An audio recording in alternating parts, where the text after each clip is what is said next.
ঢাকা বিশ্ববিদ্যালয়ের শিক্ষার্থী শাহরিয়ার আলম শাম্মের হত্যাকাণ্ড রাজনৈতিক বলে দাবি করেছেন বিএনপির সিনিয়র যুগ্ম মহাসচিব রুহুল কবির রিজভী। তিনি বলেন, অপরাধীদের দ্রুত আইনের আওতায় নিতে হবে। কেন্দ্রীয় ছাত্রদলের সভাপতি রকিবুল ইসলাম রকিব বলেন, এ হত্যাকাণ্ডের দায় এড়াতে পারে না বিশ্ববিদ্যালয় প্রশাসন। একটি ছাত্র সংগঠনকেও দায়ী করেন তিনি। রাজধানীতে আলাদা কর্মসূচিতে এসব মন্তব্য করেন তারা। মামুন হোসেনের প্রতিবেদন। দর্শক, প্রতিবেদনটির জন্য অপেক্ষা করছি।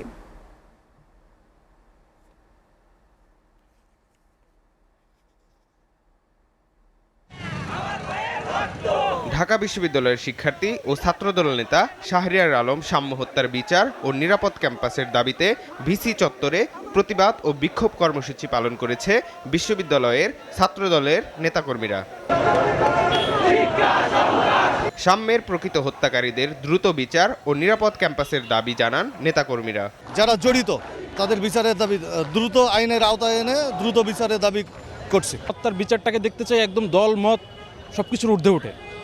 সে ঢাকা বিশ্ববিদ্যালয়ের 18-19 সেশনের একজন শিক্ষার্থী এবং শুধু শিক্ষার্থী পরিচয়ে ঢাকা বিশ্ববিদ্যালয় ক্যাম্পাসে তার খুন বা তাকে যেভাবে মার্ডার করা হয়েছে এইটার বিচার না হওয়া পর্যন্ত আমরা আসলে রাজপথ ছাড়তে পারি না।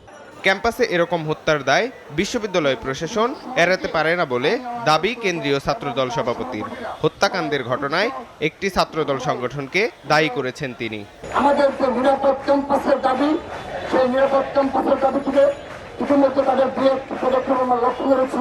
তারা বলেছে সুরজুদ্দানকে রমনা পার্কে নেয় তারা মনিটরিং আওতায় নিয়ে আসবে এবং সামনের হত্যাকাণ্ডের সাথে যারা জড়িত তাদেরকে সবাইকে গ্রেপ্তার করে আইনের আওতায় নিয়ে আসার অনুরোধ জানাচ্ছি।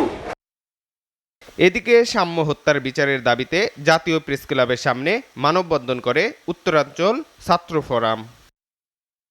এতে অংশ নিয়ে বিএনপির সিনিয়র যুগ্ম মহাসচিব রুহুল কবির রিজভী বলেন, রাজনৈতিক উদ্দেশ্যে শাম্যকে হত্যা করা হয়েছে। আইনশৃঙ্খলা বাহিনীকে দ্রুত হত্যার রহস্য উদ্ঘাটনের আহ্বান জানান তিনি। আমার তো মনে হয় এর মধ্যে রাজনৈতিক কারণ আছে। রাজনৈতিক কারণ না থাকলে এই ধরনের সাম্য, যার চেহারা সুদর্শন সৌম্য, নাম তার সাম্য, তাকে হত্যা করবে কে? ভবগুরুরা কেন হত্যা করবে? অর্থাৎ যারা দেশের পক্ষে, যারা আগ্রাসনের বিরুদ্ধে, যারা দেশের স্বাধীনতার পক্ষে, যারা জাতীয় সঙ্গীতের পক্ষে, যারা জাতীয় পতাকার পক্ষে, তাদের জীবন চলে যায়। এছাড়াও এনসিপিকে সহায়তা ও জগন্নাথ বিশ্ববিদ্যালয়ের শিক্ষার্থীদের